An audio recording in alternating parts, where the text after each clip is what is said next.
Je pense que vous êtes nombreux, vous qui posez des questions, posez la question sur al-hub en islam, sur l'amour en islam. Je ne parle pas de l'amour d'Allah Ta'ala ou l'amour de Nabi sallallahu alayhi wa sallam, l'amour de bienfait. Je parle particulièrement de l'amour entre l'homme et la femme. Et je pense que beaucoup des musulmans se posent cette question aujourd'hui. Est-ce que c'est halal, c'est haram? Est-ce que c'est après le mariage, avant le mariage? En vérité, personnellement, je ne partage pas cette vision avec la majorité ou bien beaucoup de musulmans, particulièrement les chouyours. En vérité, cette question ne doit pas être posée sous cet angle, l'angle de halal ou haram. En vérité, il faut revenir et voir comment Nabi sallallahu alayhi wa sallam l'a traité pour qu'on puisse sortir avec une vision islamique, pas une vision juridique. Une vision islamique, une vision propre, une vision de Nabi sallallahu alayhi wa sallam. Mais avant toute chose, qu'est-ce que l'amour en islam? L'amour, ce n'est pas un sentiment en islam. Les sentiments ne représentent pas l'amour. Les sentiments, c'est une chose physique. L'amour en islam, en vérité, a été expliqué dans un hadith de Nabi sallallahu alayhi wa sallam. C'est un hadith qui se trouve dans l'authentique de Muslim. D'après Aïcha radiyallahu anha, anna an-nabiyya qala al-arwahu junudun mujannada ma ta'arafa minha talaf wa ma tanakara minha ikhtalaf. Et c'est un hadith, le hadith fondamental sur la définition de l'amour en islam. Nabi sallallahu alayhi wa sallam nous dit les âmes sont des soldats regroupés. Celles d'entre elles qui se connaissent, ou bien se reconnaissent précisément, s'aiment. Car ta'aruf ici, c'est une reconnaissance. Celles qui se reconnaissent s'aiment, ou bien s'unissent. Et celles qui ne reconnaissent pas, se rejettent, ou bien s'éloignent. Donc dans ce hadith, le Nabi sallallahu alayhi wa sallam, il nous parle de al-i'tilaf, qui veut dire l'amour. Et cet ikhtilaf, il a attribué à l'âme et pas au corps. Donc, il nous dit donc premièrement que l'amour concerne les âmes. Et la deuxième chose, l'amour, c'est une compatibilité entre les éthiques des âmes. C'est cette compatibilité qui nous donne le mot amour. Donc, il nous dit celles qui se reconnaissent, s'aiment et s'unissent. Donc, l'amour, c'est une union. Ou bien c'est une compatibilité après la reconnaissance.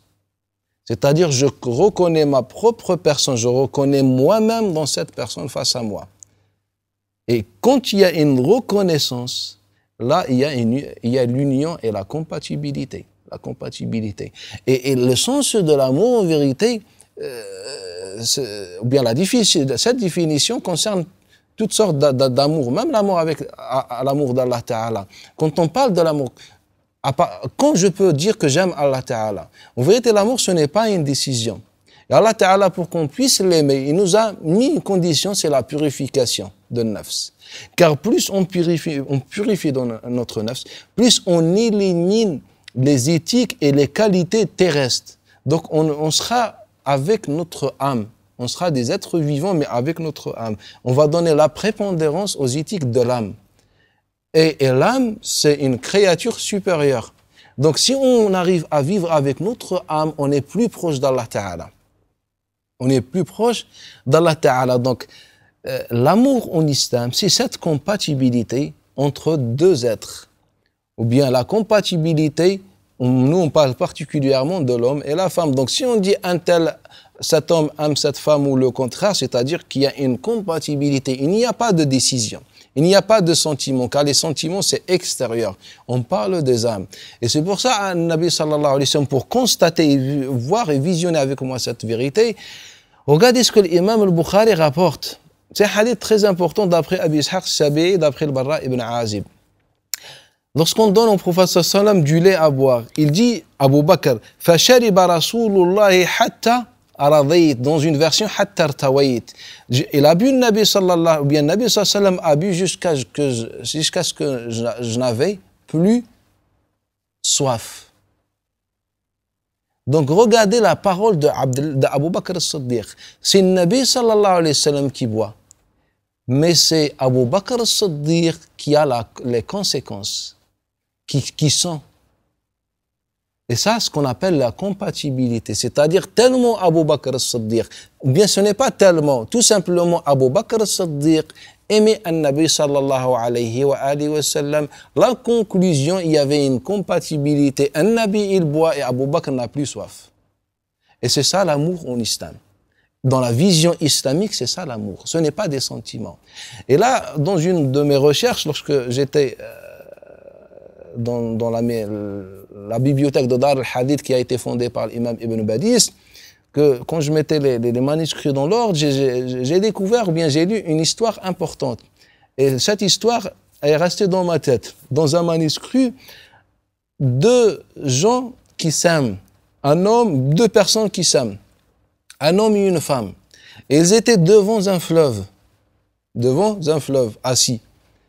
Et l'un d'entre eux est tombé dans le fleuve, sachant que les deux ne savent pas nager. Donc le premier est tombé. Qu'est-ce que l'autre, le deuxième, doit faire? En vérité, le deuxième va se jeter derrière, car il s'aime. Va se jeter automatiquement derrière lui. Le premier qui est tombé dit au deuxième, moi je suis tombé à cause de destin. C'était dans mon destin que je tombe, pour X raisons. Mais pourquoi tu es tombé comme moi? Et il lui a dit une parole très pertinente en arabe. Il lui a dit, Ribtu bika anni fadanantu ka annaka anni. Ribtu bika anni fadanantu annaka anni. C'est-à-dire, j'ai oublié mon existence dans la tienne, dans ton existence. Et cela m'a fait penser que toi, c'était moi. Donc, tellement il y avait cette union, tellement il y avait cette compatibilité que le deuxième ne s'est pas rendu compte que le premier est différent, c'est un autre corps. Il pensait qu'ils étaient un seul corps, une seule personne, et c'est ça l'amour en islam. Donc, si on parle de cet amour, est-ce que l'amour, ou bien quel est le statut de l'amour en islam entre l'homme et la femme? En vérité, comme je vous ai dit, je partage pas cette vision, bien cette question. Normalement, cette question doit être traitée autrement, comme la façon de Nabi sallallahu alayhi wa sallam, et comme dans le Coran al-Karim, qu'Allah Ta'ala dans Surat al-Rum, il nous dit Fitrat Allah allati fatara an-nas alayha la tabdila li khalqillah. Allah Ta'ala dans ce verset, il nous dit que la fitra d'Allah, que Allah Ta'ala a donné aux gens, c'est-à-dire cette nature humaine qu'Allah Ta'ala nous a donnée, ne doit pas être changée. Ne doit pas être changé. Chaque être humain a sa propre nature, son propre caractère, et l'amour, ça fait partie de la nature humaine. Donc Allah Ta'ala, il nous dit, il est haram de changer la nature humaine.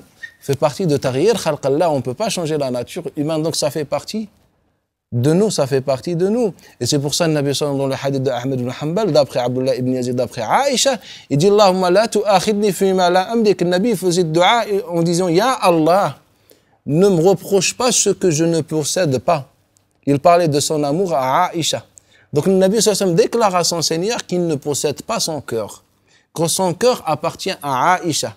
Ya Allah, donc ne m'interroge pas sur ce que je ne possède pas, sur ce que j'ai dans mon cœur envers Aïcha radiyallahu anha. Donc cela est une nature humaine, ce n'est pas, on ne peut pas le traiter dans un chapitre juridique, dans le halal ou le haram. Je ne peux pas dire à quelqu'un qui aime une femme ou une femme qui aime un homme, c'est halal ou c'est haram. Le halal ou le haram concerne les actes, mais ne concerne pas le cœur. Donc dans le Coran, dans la sunna de Nabi, même dans la raison, ce n'est pas un acte à être traité par un faqih qui pourra prononcer al-halal sur lui, al-halal ou al-haram. Donc la visionner ce sujet avec ça, donc je pense qu'elle est erronée et fausse. Sauf que le Nabi sallallahu alayhi wa sallam nous a donné le conseil. Il nous a dit, la lam ara lil mutahabbina mithl az-zawaj. Je n'ai pas vu pour ceux qui s'aiment comme le mariage. C'est-à-dire, je n'ai pas vu comme une bonne solution pour ceux qui s'aiment comme la solution du mariage. Hadith qui a été rapporté par l'imam Saïd ibn Mansour et autres d'après Abdullah ibn Abbas radiyallahu ta'ala anhu wa ardah. Et l'imam Ibn Shadhan nous rapporte l'histoire de ce hadith d'après Amr ibn Dinar, d'après Jabir ibn Abdullah al-Ansari.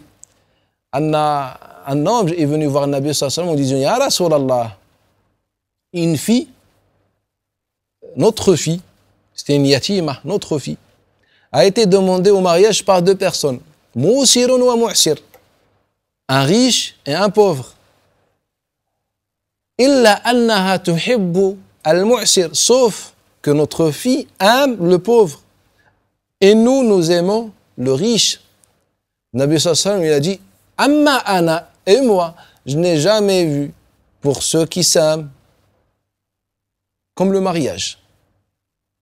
C'est-à-dire que cette fille doit être donnée à ce pauvre, car il y a l'amour entre eux. Il y a l'amour entre eux.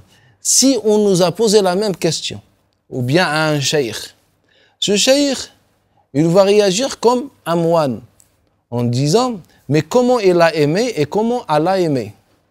Donc c'est haram. Il doit faire la tauba. Un nabi, il est au-dessus de ce débat qui n'a aucun rapport avec l'islam.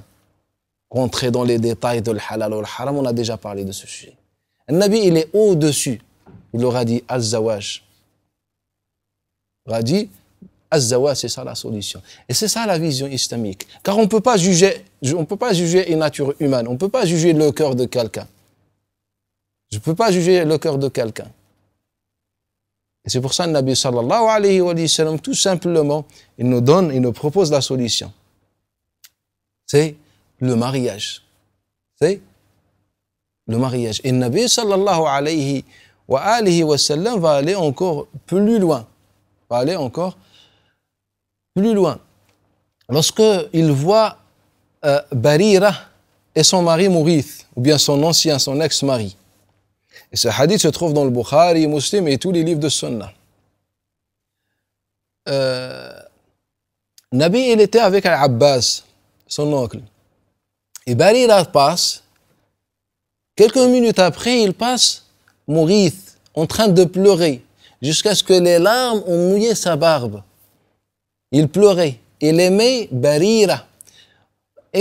Essayez d'imaginer cette scène.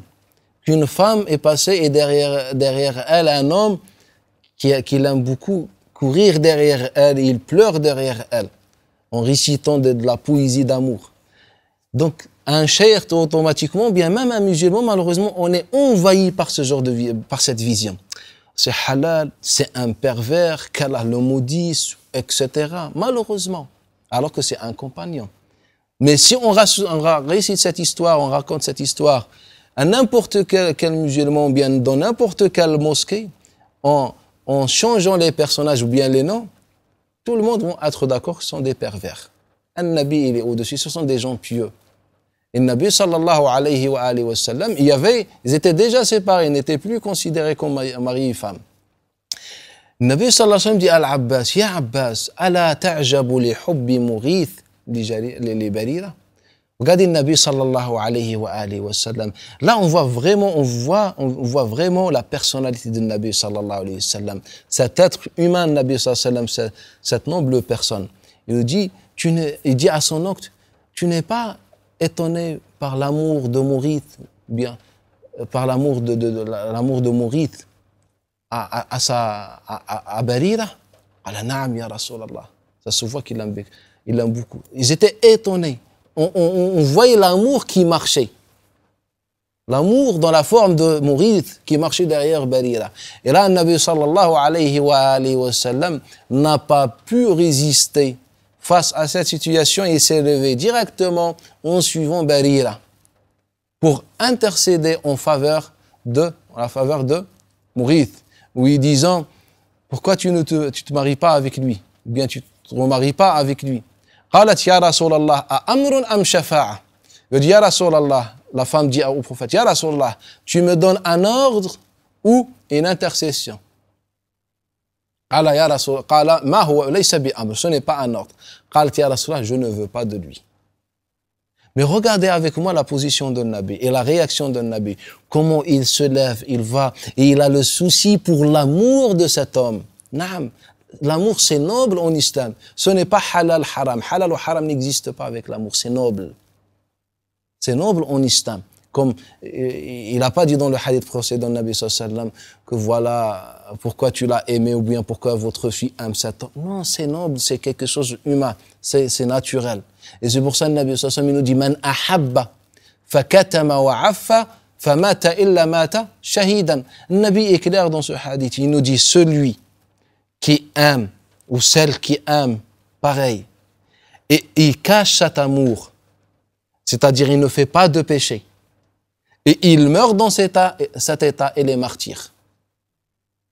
Il est martyr, il a la récompense d'un martyr. Il a eu la satisfaction d'Allah Ta'ala s'il est mort dans cet état.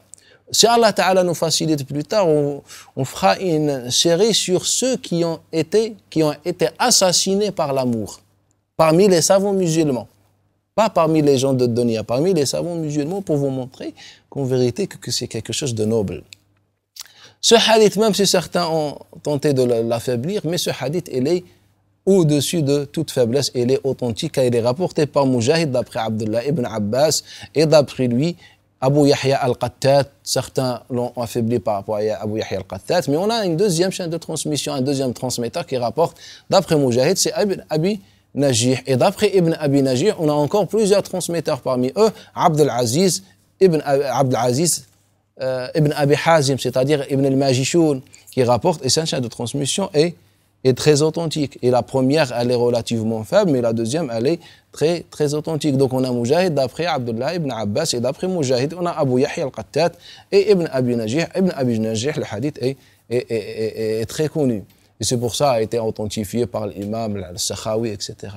Donc le Nabi sallallahu alayhi wa sallam nous dit que l'amour nous donne le martyr, nous donne ash-shahada, fait de nous des martyrs, à condition qu'on ne fasse pas de péché. Car certains, ceux qui ne peuvent pas se marier, ils ne doivent pas faire de péché.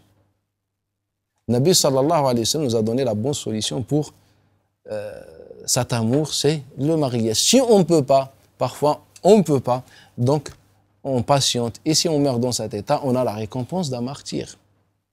Car parfois on a des obstacles. On a des obstacles. Parfois ça vient de la famille, parfois c'est les moyens, etc. Je vais vous raconter des choses pour vous faire voir avec moi comment les compagnons ont réagi. Abu Bakr as-Siddiq, un jour, pendant qu'il marchait dans les ruelles de Médine, il entend de l'intérieur d'une maison une voix qui sort et qui chante une chanson d'amour, de poésie sur l'amour. Et Abu Bakr as-Siddiq, il est parti directement frapper à la porte. C'était une femme, une fille. C'était une fille. Si quelqu'un était l'un d'entre nous à la place de Abu Bakr, il dit quel pervers, etc. Malheureusement. Mais il faut vraiment enlever cette vision juridique de l'halal ou l'haram, etc. L'islam, c'est autre chose. Donc, Abu Bakr as-Siddiq va frapper à la porte et elle ouvre. Il lui dit, après, bien sûr, il la salue, après il lui dit « Man tuhibbin » Man tuhibbin. Qui c'est cette personne que tu aimes? قالت بالله عليك انصرف عني بحق الله انصرف عني. Elle lui a dit par le droit d'Allah Ta'ala, laisse-moi tranquille. Cette fille dit au gouverneur Abu Bakr as-Siddiq qui vient pour elle, laisse-moi tranquille. Et là Abu Bakr as-Siddiq lui a dit par Allah Ta'ala, je ne bouge pas tant que tu m'as pas donné le nom de la personne que tu aimes. قالت يا أبا بكر يا خليفة المؤمنين أنا التي لعب الغرام بقلبها تحب محمد بن القاسم. Elle lui dit, elle lui récite ce vers. أنا التي لعب الغرام بحبها بقلبها تحب محمد بن القاسم.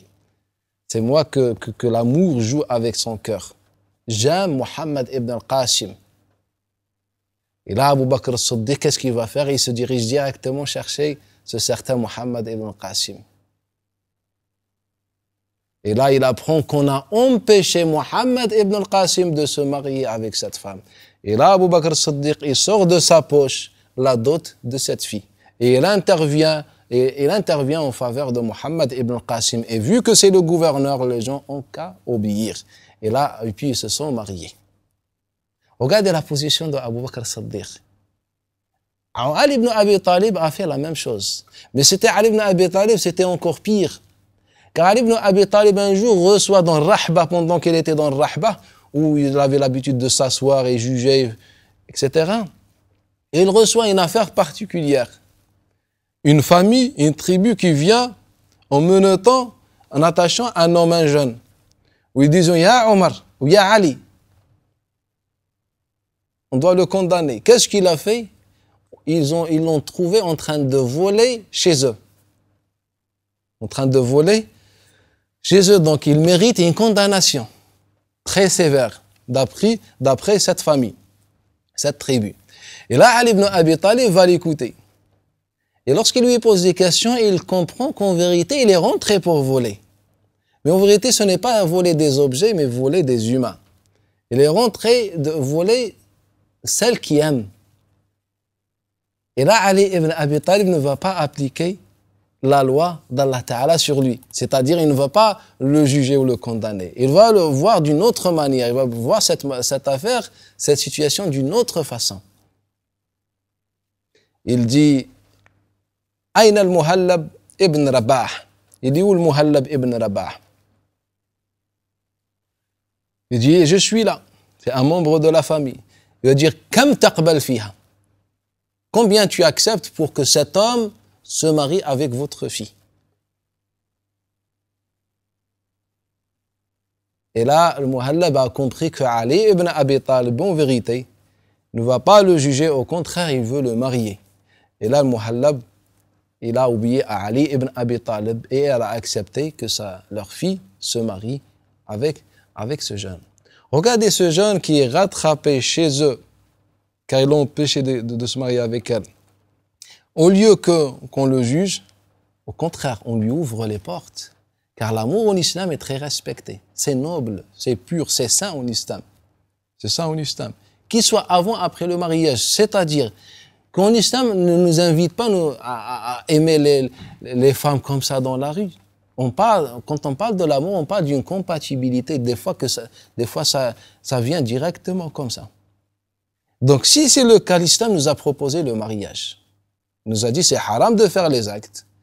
Vous avez le mariage. Et il nous a enseigné que ceux qui font des obstacles à cet amour, il faut que les musulmans s'unissent pour dire non, il faut les laisser. Car avec cette manière, on est en train de propager la fitna. Plus on empêche les gens de se marier pour X raisons, tradition, origine, langue, etc., plus on est en train de propager la fitna. Plus on ouvre les portes, on est en train d'éviter la fitna. Donc c'est ça la vision de l'islam. Le Nabi sallallahu alayhi wa sallam, lorsqu'il vient Ibn Zuhayr lui faire la bourda qui est connue, Ka'b ibn Zuhayr lui faire la bourda, c'est-à-dire une poésie sur le Nabi sallallahu alayhi wa sallam. Par quoi il commence cette poésie? Il commence par Banat Su'ad. Il commence par son amour, par parler de son amour. C'était une tradition arabe, ou bien tradition chez les poètes arabes, de commencer toujours une poésie par l'amour. Et donc, c'est ça ce qu'il va faire, Ka'b ibn Zuhayr. Si parler de l'amour était haram, le Nabi sallallahu alayhi wa sallam, pensez-vous qu'il aurait laissé Ka'b parler de l'amour devant lui? Devant lui. Impossible. Hassan ibn Thabit, on a remarqué plusieurs vers récités et dit par Hassan ibn Thabit dans la présence de Nabi sallallahu alayhi wa sallam sur l'amour. Et donc, aucun cas, Nabi sallallahu alayhi wa sallam lui a dit que non, que c'est haram, etc. Au contraire, Aïcha radiyallahu anha se vantait de l'amour de Nabi sallallahu alayhi wa sallam. Au contraire, on disait au prophète sallallahu alayhi wa sallam, quelle est la personne que tu aimes le plus, ya Rasulallah, dans ta vie? Il leur disait Aïcha radiyallahu anha. Il n'avait pas honte, c'est le contraire. L'amour en islam est noble. L'amour en islam est noble. Et personne n'ignorait l'amour du sixième calife en islam, Omar ibn Abdel Aziz. L'amour entre Omar ibn Abdel Aziz, le grand calife et le grand pieux radiallahu anhu, Omar ibn Abdel Aziz, avec Fatima bint Abdel Malik. Si Allah Ta'ala nous facilite, on fera une intervention, je vous raconterai, Inch'Allah, ce qui s'est passé et l'histoire de Omar ibn Abdel Aziz, le grand pieux et calife en islam, avec Fatima bint Abdul Malik, en vérité, l'amour en islam, dans l'histoire islamique, chez les compagnons, chez le Nabi sallallahu alayhi wa sallam, est quelque chose de noble et quelque chose de saint. Et nous, on a fait de lui un sujet juridique. Halal, haram, etc. Non, l'amour, c'est quelque chose de très positif en islam. Et si ça arrive à ceux qui ne sont pas mariés, on leur propose le mariage. Avec cette manière, cet amour sera préservé, même le jugement dernier, même au paradis. Le paradis, après, on se retrouve avec ceux qu'on aime. Et c'est ça la vision islamique. Et cela rentre dans notre objectif et serré sur découvrir l'islam afin que l'islam soit nettoyé de toute vision étrange et de toute vision bizarre. Wal'iyadu billah, subhanaka hamdik, nashhadu an la ilaha illa anta, nastaghfiruka wa natubu ilayk.